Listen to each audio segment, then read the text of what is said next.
السلام علیکم ورحمۃ اللہ وبرکاتہ۔ ناظرین، کیا حال ہے؟ امید ہے کہ آپ خیریت سے ہوں گے۔ تو آئیے آج کی ویڈیو کا آغاز کرتے ہیں۔ سورۃ طٰہٰ کے مختصر سوال و جواب۔ سوال نمبر 1، سورۃ طٰہٰ کا یہ نام کیوں رکھا گیا؟ جواب: سورۃ طٰہٰ ان سورتوں میں سے ہے جن کے نام حروف مقطعات پر رکھے گئے ہیں۔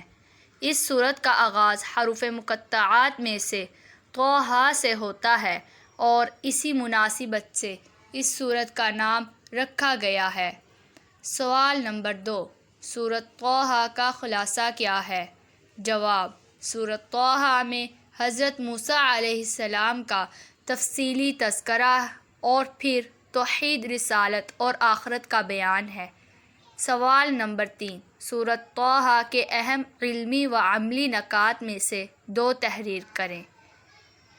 جواب: نمبر 1، ہمیں نمازوں کو وقت کی پابندی کے ساتھ ادا کرنا چاہیے۔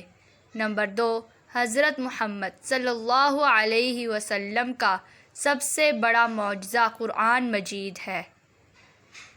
ناظرین، اگر آپ کو یہ ویڈیو اچھی لگی تو ہمارے اس چینل کو لائک، شیئر اور سبسکرائب ضرور کریں تاکہ زیادہ سے زیادہ لوگوں تک پہنچ سکے۔